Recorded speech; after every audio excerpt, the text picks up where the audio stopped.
I hope through my presentation I can explain more about what we do and our passion, really.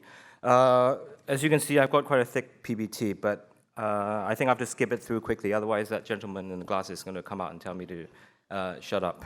And Clarence especially called me this morning to say keep it short, otherwise he'll no time left for him. Quickly, I think George gave a quick presentation, quick introduction, but for myself, a brief introduction. I work for Tung Group. I'll explain more what we do. And secondly, also another passion is sports in Hong Kong. I think it's very important for society, and I have the pleasure of joining the Olympic Committee and Sports Federation of Hong Kong here to serve the community. And secondly, I want to answer a few questions today. There's mainly three parts. First of all, our business has been growing, but how can we bring our business into a new era? And this is in the context of, given the changes in demographics and also trends in the mainland China, especially the youth nowadays. And secondly, internally, how do we adjust ourselves as a family business? What challenges we face, and how can we enable these changes to suit the needs of today?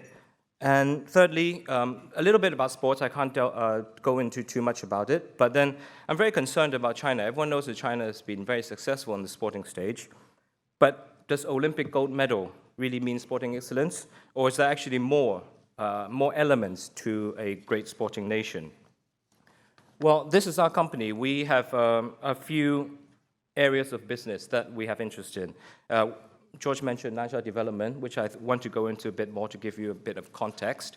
And secondly, property management, tourism, leisure, and we still hold a stake in a gaming business, but we don't actively participate in the management. Just to put things into context, we have been investing in Nansha. Nansha is an area in the middle of the Pearl River Delta in the Guangdong province. So you see the radius of 100 kilometers actually sits in the middle of Guangzhou, Hong Kong, and Macau. And to us, this is very unique, a place of passion and very unique place for us to have our roots. This is also our ancestral roots, for your information. So this adds to the passion and our vision and our vision for the future of what this place can be. I won't go into a speech, the government speech on selling our area, but recently it's been declared a free trade zone, which is very important. And also it's been elevated to state-level district. So in the whole China, it's quite a hot piece of land at the moment after so many years of development. And I want to share my vision on how we try to move this into the future as we speak. The whole of the Nansha area covers an area of about 803 square kilometers, compared to 2,000 or so for Hong Kong.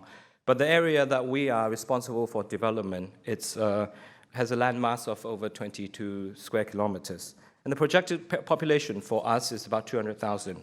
And the whole zone is projected to have about 2.5 million people by the year 2030.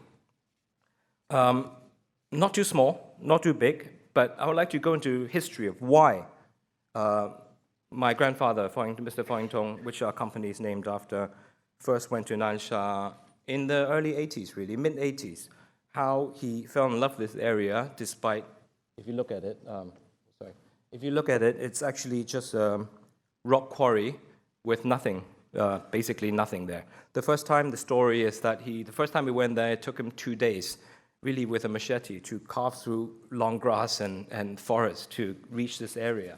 It was called the Siberia of the South, because it's the furthest away from the economic center of Guangzhou. And being the first batch of Hong Kong entrepreneurs to enter China, he saw the potential of this place. Look at all the great cities in the world. You have New York, London. People work there. You can never replace these centers, but people eventually choose to move out of the cities to live in what we believe in is 1 hour living radius circle. If you can create a place where it's conducive for living, and I'll speak a bit more about that later, people would move there and actually enjoy more space, enjoy more way of life, a lifestyle, and this is what we are aiming to create moving forward in this Nansha development. So as you can see, it's mostly from before 20 years ago, it's mostly rock quarries. It used to be, the policy used to be that all the worst polluting industries should be moved to Nansha because it's the furthest away from Guangzhou. We don't want to see that in the center of the city.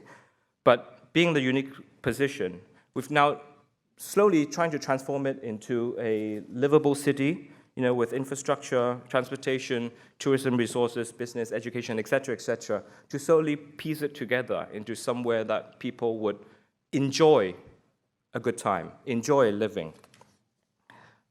I won't go too much into the actual zone, but these are some of the things that we have invested in previously.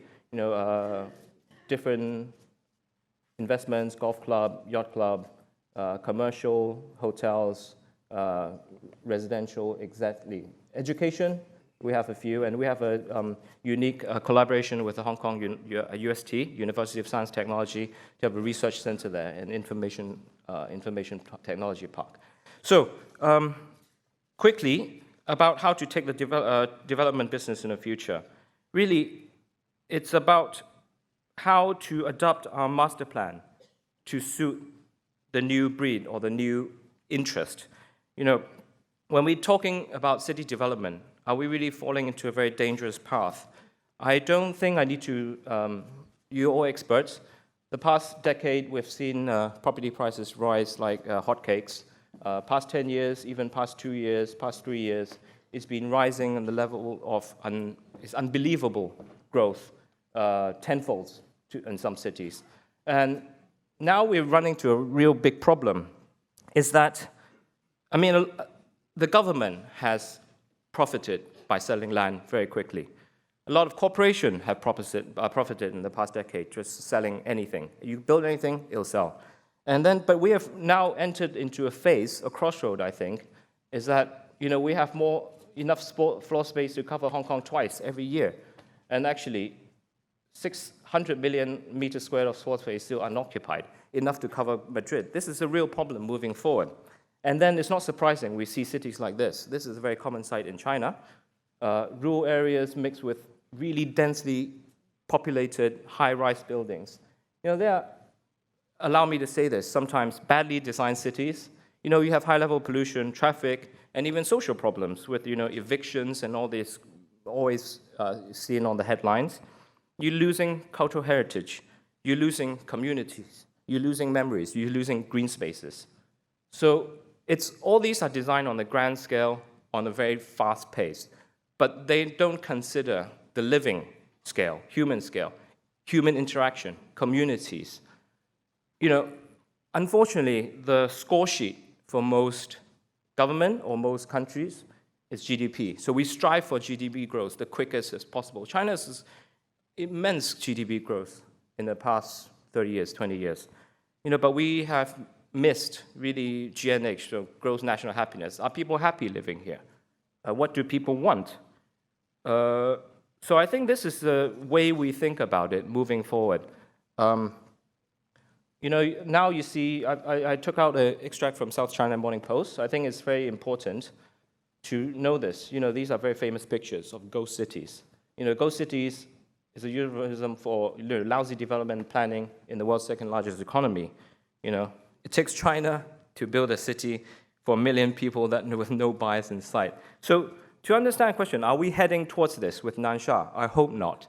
And by doing so, we try to instill the culture of really, for the past 10 years, you can build anything, you can sell it.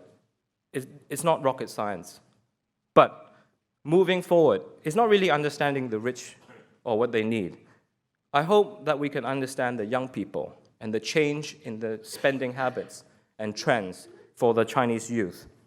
I think I took another quote from an article. I think it's important to note, besides material consumption, I think there's growing consumption for culture and also experiences for the youth in China. It used to be the case that you need a car, you need a house, and then you get married, and that's it, and you're set for life. But now I think people are really more than buying just a house and brick and mortar. They want to buy a lifestyle. They want to buy something unique. They want to buy something for their future generations. So, as a conclusion, we must build a city that encapsulates the tastes, habits, and also spending patterns of our young consumers in mainland. So quickly, this is, of course, I just put it into the graph, but young people, what do they want? Traditional consumption, travel, health facilities, entertainment, green space, etc., etc. And we try to build this into our city with different, they might not be profit maximizing. All this, if you just look at profit maximizing, a lot of these will be out of the question. But we are more than buying a plot of land, selling it on, and moving on. We want to build a community. And we see that a lot of these maybe complementary industries is what we actually need. The gentleman's here, so I'll skip through. This is green spaces and all that, and the marina I won't go through. Okay, and these are some of the future projects I think is important to but I think to more of the personal side, I think some of the challenges that we face, I want to categorize into two things, external and internal. External, of course, with the strong government presence, as many of you know, working in China, government is very much part of the company's life. And there are a few things that I put together. Goal alignment. Are we aligning on the same goal? The government has a master plan. We have our own plan. How do we communicate properly? This is what we want. It may not translate into more GDP growth, but I think this is important for people to have. Bureaucracy, obviously, there are many levels of bureaucracy. I don't need to indulge into that. Short-term, long-term. We've been there for 20 years, and we're still going on for maybe my next generation. But mostly, government, they change terms every 5 years. A new leadership might have a different goal, different objective. How do we communicate that through them? And for the best of the long-term development of Nansha. It's the last piece of land in Guangzhou. Don't waste it. Think about it, plan it properly. And human resources. We have problems also, this is to be frank, with talent recruitment and also keeping good talent within the company. But I think more important is the internal. How do we adjust ourselves to face these challenges? There's, of course, corporate culture. I myself was brought up in the UK. We've been in the UK for 12 years. How to deal with the Chinese management style? Are we moving our company to more from Chinese to a Western style of management? Aligning goals of vision. My company is named after my grandfather's vision. How to adhere to this vision, but yet be able to be nimble enough to adapt to new changes. Decision-making process, less top-down, way of doing things. Why fix it if it's not broken? But we try to handle this by engaging more young employees in decision-making process, and also be able to, or be confident to delegate responsibilities. Role of the company. Back in the 90s,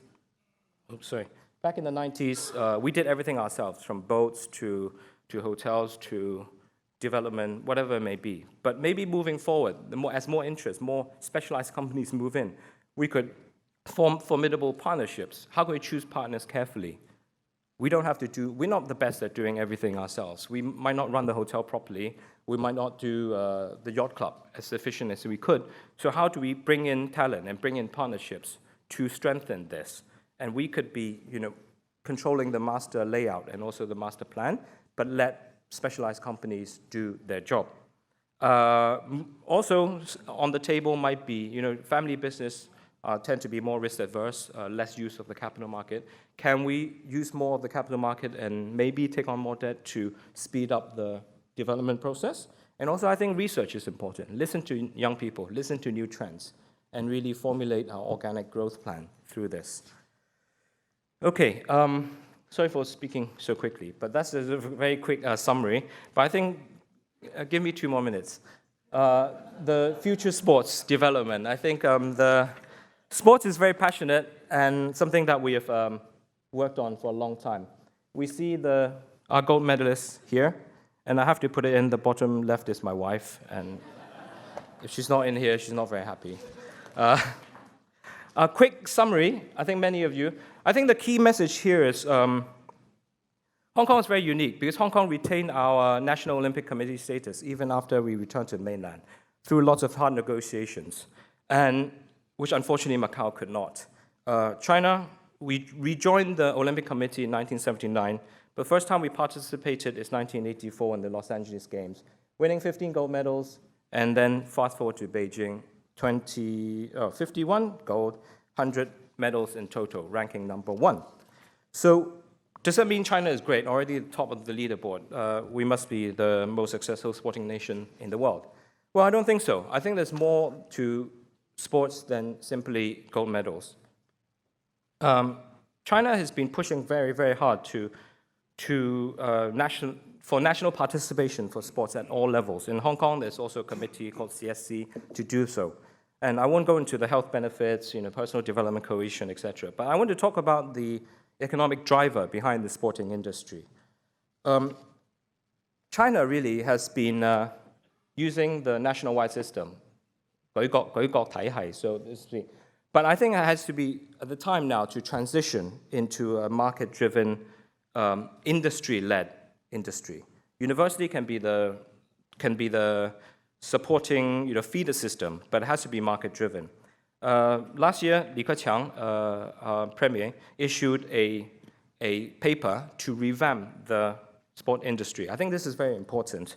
Speed up the development sport industry, encourage consumption, promote participation, cancel government approvals for commercial and communal sports events, and loosen the right for broadcasting. So it's no longer just CCTV all the time. We have a whole flourish of companies who can join this space. Put that into numbers. This is quite the world sport industry, $800 billion US. A third of it is sponsorship. A third is mostly media. A third is products and sales. Oh, that's and not money. US, the bulk, majority, but China, look at it, it's only $50 billion US, way lagging behind the US sporting industry. But according to the paper and according to targets, China, by 2025, it will reach $782.3 billion as a sporting industry. That's the world average is about 2%. Now China is at 0.5. This means massive growth in this sector. And then related sector, not just your average Nike track pants or Adidas top, but talent management, sports clubs, medicine, health, competition, media, event services, even sports mice, tourism, and also education is all in this. And this is a very infancy market in China right now. We see big players like, this Le TV, Wanda, Tencent, Alibaba. They're all rushing in after this news. All these companies are set up within the past year, and they have big ambitions in this market. So lastly, what is Hong Kong's role? Hong Kong has 7 million. It's an international market, but unfortunately it's a small market. I think for Hong Kong young people who want to enter the sport industry, we need to jump on the bandwagon and really encapsulate the huge market potential in mainland China, be it provincial or national-wide. I think this is very important. We can talk about that a bit later. But I think C.Y. Leung, our chief executive, has always mentioned this, being a role of super connector. What's our strength? We have international contacts. We have people sitting here from all over the globe today. How can we leverage on the experiences of international players in the sport industry and bring them back into China, or even partner with Chinese companies to leverage on that market? I think that's really key we could work on in the future. And then lastly, leverage on city youth. I think Hong Kong's youth are very creative. They have the international exposure. Give them the marketplace, give them the platform, and I think they would do great in the sporting industry sector. I speak too quickly, but thank you very much, and I hope to answer questions later. Thank you.